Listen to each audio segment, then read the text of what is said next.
Here's how I made a pack of weaponized robot dogs that will hunt down targets. So it all starts here. We have a rigid body. You have your collision shape that comes with every rigid body. I made this mesh. Very cool, very scary. The bullets are separate, right? And here's the machine gun, and they're all separate parts too, so you can like mix and match the attachments. Here is a casing ejector, which shoots off particles. It spawns bullet casings, which are just like these little rigid bodies. You'll see them like dropping. They like play a sound effect when they spawn, I think. But they're really just tiny little bullet casing, rigid bodies. And they despawn after a little bit of time. So that's what this guy does, it spawns that. We have an animation, let's see what that is. Gunfire. So the gunfire animation just moves the bullets, really. That's all it does. You don't even see it because the whole thing moves so weird. Next we get into the inverse kinematics, which I'm not the right person to explain this, but I can try a little bit. We have these bones, right? And then the tip of the bone is going to try to move to a certain position. It's going to try to get to these IK targets, which you can see are these little dots. I put like these little spheres so you can see them. Basically, as the mob moves, these raycasts look to find the ground, and then if you're a certain distance away from the spot that you're supposed to step at, you'll move the leg to it using a tween. Moving on, we have the brain, which I think we're going to come back to that. But the brain just like powers like the AI for this robot. We have this height raycast, which we use to make sure that the mob is like off the ground. I have a detection area, which is this big sphere here you can see. That allows me to like scan for other mobs inside of our radius. This rescan timer helps with that. We also have a navigation agent for moving around on the 3D nav mesh. You kind of need this for every mob. Added a little red spotlight here you can see in the dark level. It's pretty cool. We have a muzzle flash that fires off, and I think that's just like a GPU particles. Yeah, just like a little flash. It flashes this texture actually, which is pretty cool. I have some sound effects which I made. I found videos of some guy electrocuting like children's toys and like adding too much voltage to them and they fry, so I took some of that audio, mixed it up a little bit and put it here. And then I also found this text-to-speech website, which I'll show, that you can do like text-to-robot speech. And so I have it playing like a little broadcast of like, watch out, I'm a robot. Now we can look at the mob brain. Pretty much this does all the magic here, so we're going to expand this a little bit. All these are just the different components I've gone over. You know, we have a shot cooldown timer thing so that you don't, you know, you're not, it's like not a big machine gun type thing. These are all variables. I think the joggle is like when the robot's shooting, I want it to like, you know, jump around, joggle. I don't know. I don't think joggle is even a word. I have a couple attack modes.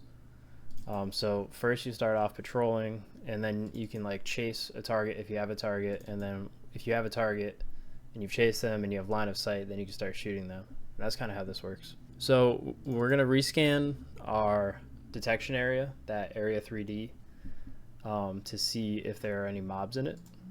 That's this right here.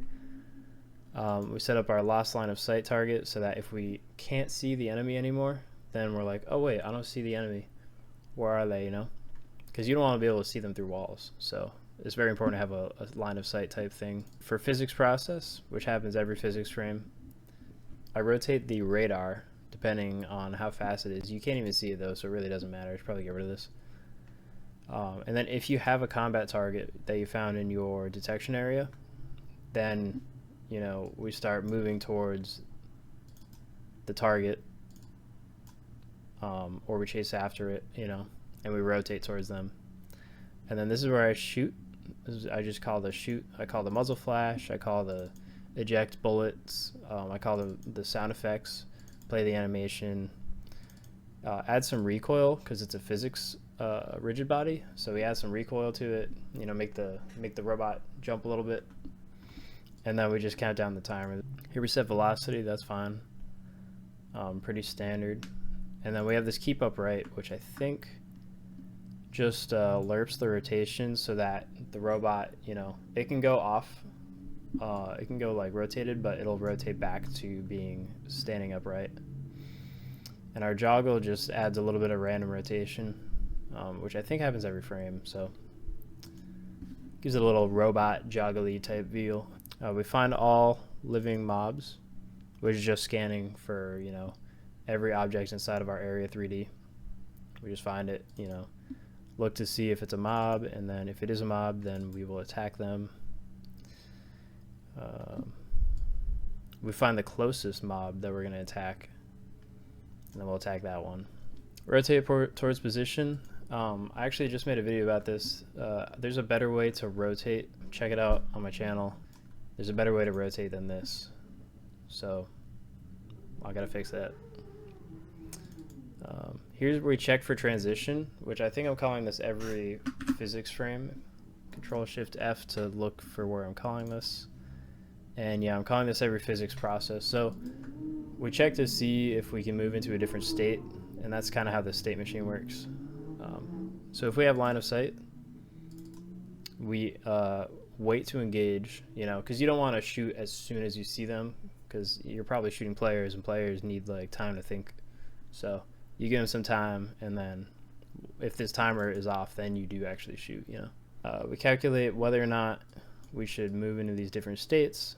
That's all pretty standard, very cool. We also check line of sight too, because if you can't see them, then you got to start chasing after them. And if you don't have any, you know, then you go back to patrol or something. Here's a function where I just set the attack mode. And this is the stuff that I do like when you enter the state. So it's really just a state machine. If you're familiar with those, that's how this all works. Feel free to pause the video, look at the code here. I'm hopefully showing most of it, but really I just want to give you guys like the general idea on how this thing gets put together. Here's my line of sight. I check the raycast. It's a top level thing, so it doesn't follow the rotation or the position of the robot. Every frame that I use this raycast, I set it manually.